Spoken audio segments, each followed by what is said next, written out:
سلام دوستای عزیزم، امیدوارم که مثل همیشه حالتون خوب باشه. من مرتضی هستم و امروز قراره با هم گردشی داشته باشیم در بازار مالفروشان تلمشهر.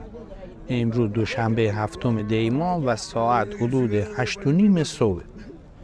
یکی از بازارهای سنتی گیلان بازار مالفروشان یا بازار فروش دام هستش که شهرتش حتی به استانهای اطراف هم رسیده. در این بازار انواع گوسفند، بز، گاومیش به طور مستقیم توسط دامداران و چوبداران عرضه میشه. بازار مالفروشان تلمشهر یکی از چند بازار بزرگ مالفروشان استان گیلانه. بازارهای مالفروشان دیگه استان گیلان شامل بازار مالفروشان گراب زرمیخ، بازار مالفروشان کوچه اصفهان و بازار مالفروشان سیاهکل هستش. در ضمن اضافه کنم که تلمشهر یکی از شهرهای شهرستان سومسرا که در همسایگی فومن و در نزدیکی رشت و سومسرا قرار دارد. بازار مالفروشان تلمشهر در روزهای پنجشنبه همزمان با بازار هفتگی از ساعات اولیه صبح تا ظهر برگزار میشه و به گفته حاضران در این بازار فروش در ساعات 5 الی 9 صبح در اوج خودش قرار داره. فروش در این بازار به صورت محدود کیلویی و حالت کلی بر اساس ظاهر انجام میشه و در اون مزایده مانند بازار مای فروشان انجام نمیشه. فروشندگان از روستاها و شهرهای اطراف و گاهن نقاط دورتر استان برای فروش دامهای خودشون به این بازار مراجعه. در کنار این بازار قهوه خونه و کبابی قرار داره که محل عرضه پلا کباب یا همون برنج با کباب هستش. جالبه بدونین پلا کباب یکی از صبحانه‌های محبوب در گیلانه و عطر کباب و پلو آدم رو وسوسه میکنه که امتحانش کنه.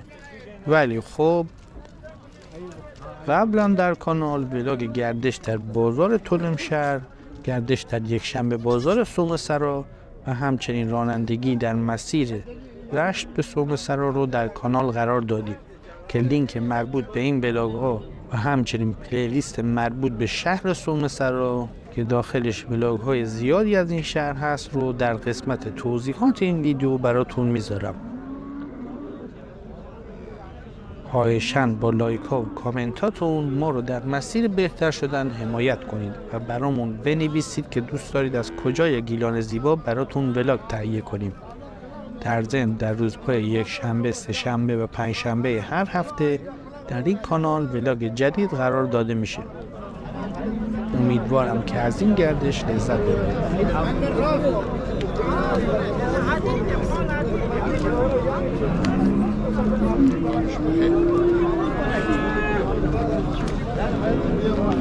پسندیده دیگه کی میشه ولی بداره آقا بازاری تو داری چی دیدی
Sen demişe ne koyuyor?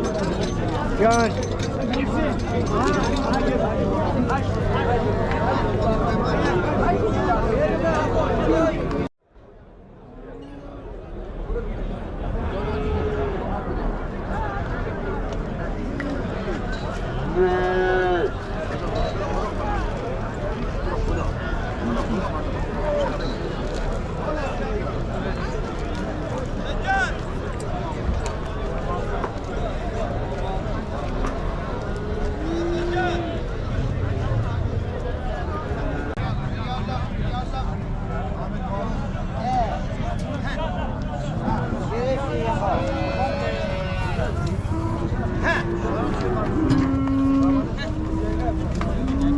una băzăna vă.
Ouais, de aussi.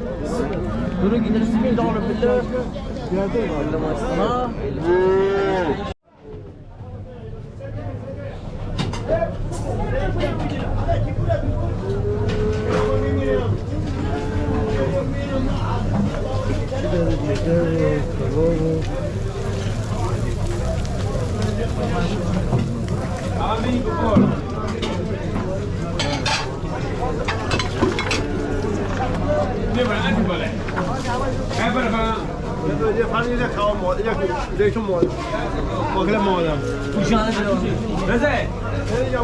Rıza. Evet şimdi bu.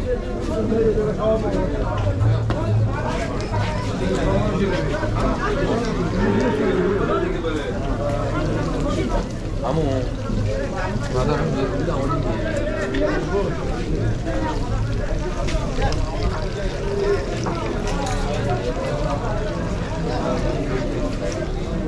hadi zogal mı? Burada zogal. Burada. Ya.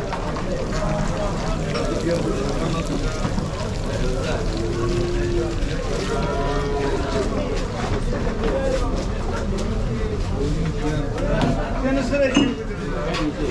Çay.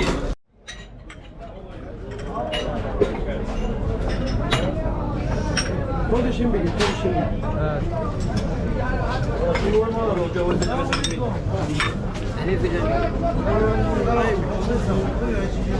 مجی نمیگه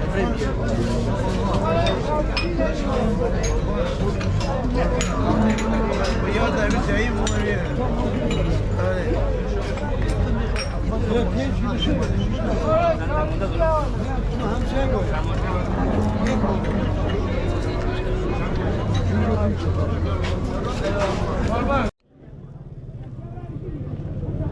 Allah kimini bilmiyor.